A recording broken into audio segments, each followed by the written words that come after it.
Good evening, my fellow patriots. Welcome to another edition, day 4 of the Trump administration. Another edition of MAGA Daily Digest coming to you live from the MAGA Daily Digest studios. I'm your host, Lionel Washington. There's another jam packed day of MAGA Nation.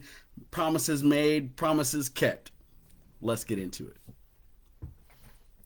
So, President Trump attended the global summit in Davos remotely from Washington, D.C., and quickly put the globalists on notice that there is an American world order that is being established at Davos today.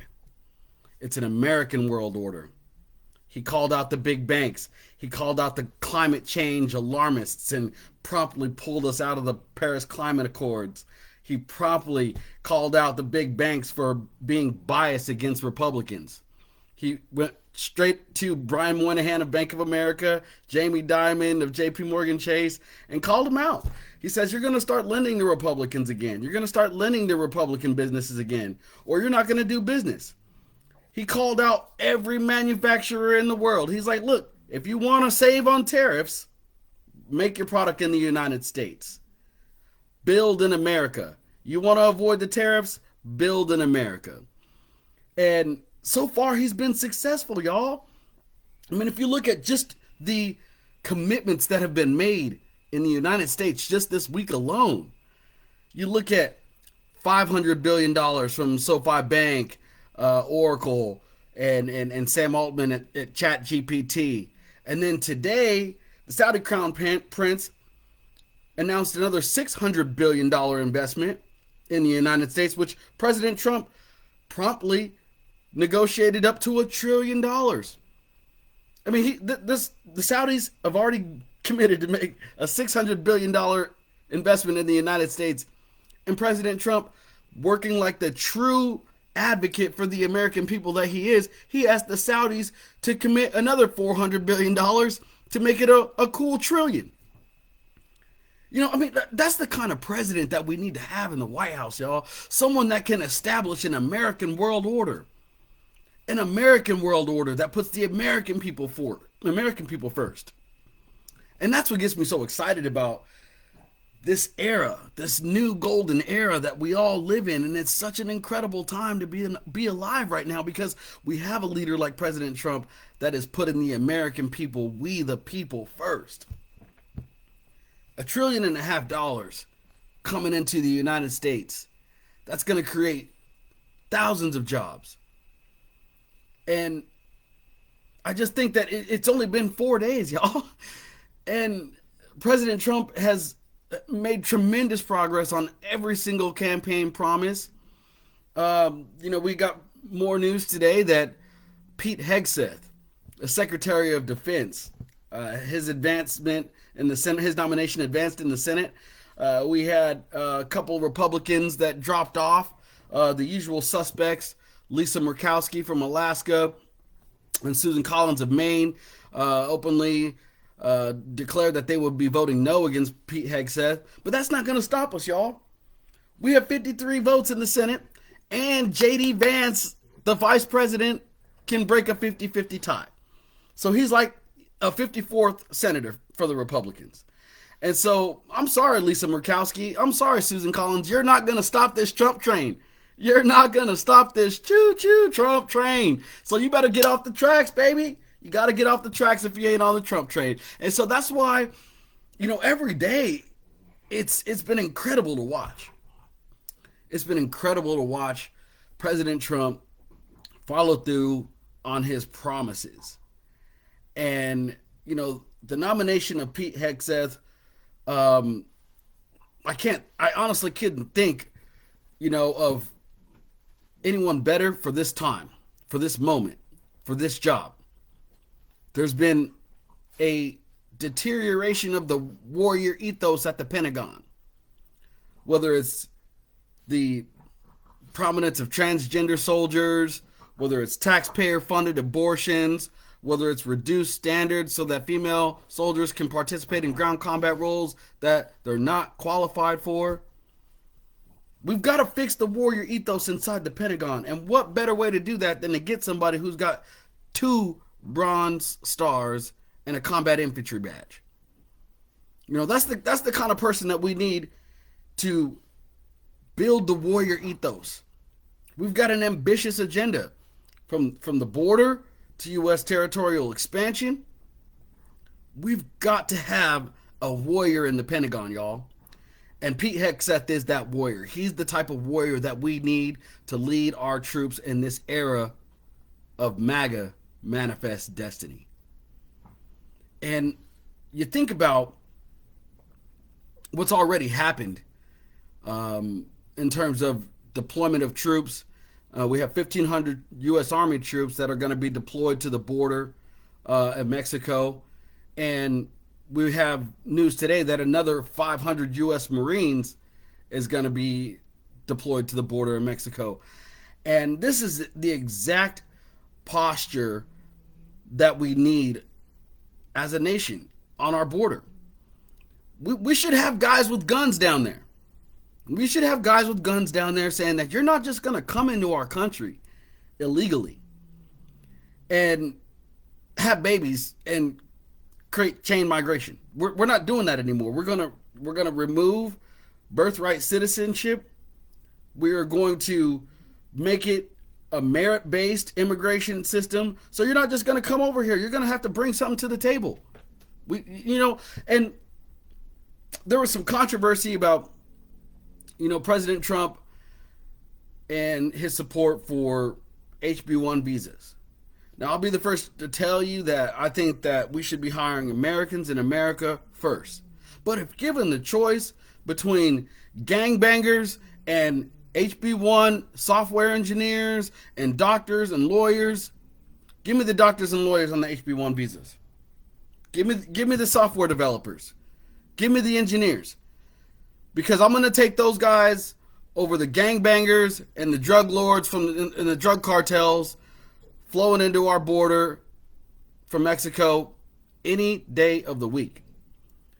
And so it makes me feel tremendously proud to see that President Trump has already been so successful in just these first few days in office. Being able to secure, a total of $1.5 trillion of investment in the United States, from the Saudis and from the big tech giants in terms of our infrastructure, being able to actually shut down the border. The app that the migrants were using to penetrate the border, to schedule their routes through around. They had a whole app, y'all. Come on. What more could the Biden administration have done for them to facilitate mass migration into the United States? They created an app. They showed them how to, contact the Border Patrol. That's ridiculous. It was all shut down. All those immigration appointments are canceled. And the border is once again secure. We got guys with guns down there. And I believe that this is the perfect opportunity to send a message to Claudia Sheinbaum, the president of Mexico, the drug cartels. You're on notice. We got guys with guns down there on the border. And if you really want the smoke with the United States, we'll raise the flag over Mexico City too. If the drug cartels are controlling the government in Mexico, if the drug cartels are facilitating the transfer of fentanyl that's killing hundreds of thousands of Americans, then yes, thank you, President Trump, for designating these thugs as terrorist cartels. And if you harbor terrorists, we go back to the Bush doctrine. If you harbor terrorists, we're going to fight you overseas so we don't have to fight you at home. President Bush very clearly articulated his doctrine. We're going to fight you in Iraq and Afghanistan and Yemen so that we don't have to fight you in Cincinnati and Houston and Denver. Okay? We're going to fight you overseas so we don't have to fight you here at home. And this is the perfect opportunity for us to reestablish our dominance in the Western Hemisphere. And I talk about it in my book, MAGA Manifest Destiny. We've got to hold these national security threats in our Western Hemisphere accountable. We've got to hold these national security threats in our Western Hemisphere accountable.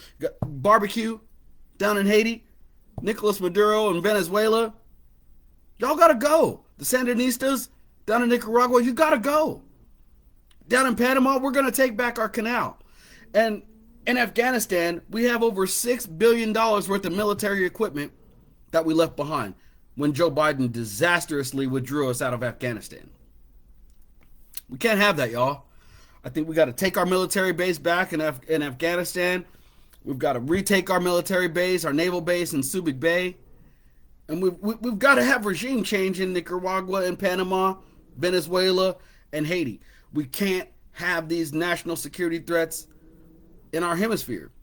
And Mexico and Canada, you're on notice. If you can choose to be a partner in this American world order, or you can be on the other side. But either you're with us or you're against us. Either you're going to be with us to secure the Arctic shipping lanes in Greenland and around the northwest territories of Canada. You're going to be with us in the fight against drug cartels and corruption in Mexico, or you're going to be against us. And so I think it's important for us to take a moment and just appreciate what we have in the White House. It is that kind of leadership that we've been lacking for the last 4 years. And, you know, it makes me feel good to know that I can feel proud of my country again. You know, it's something that's been missing for the last few years of the Biden administration. And so, yeah, we're making progress every single day. You know, I think with Pete Hegseths moving forward in the United States Senate and President Trump deploying troops on the border, it's promises made, promises kept. And you saw yesterday the ICE immigration raids are off to a swimming start. You had a guy who was arrested in an immigration raid, and you know, it turns out he was hanging out with a couple of other illegals. Well, guess what? Tom Homan snatched them up too. You know, so it's like, you know, with everybody that's in the country illegally, you might as well just leave. You might as well just leave on your own accord. Why are you gonna wait for Tom Homan to come up, to show up at your door and put you on a plane? Go ahead and self-deport, y'all. Tom Homan is not playing.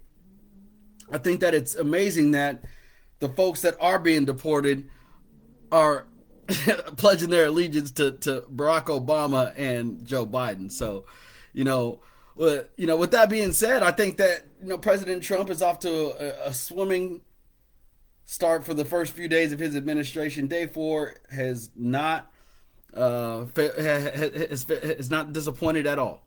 You know, it lived up to my expectations.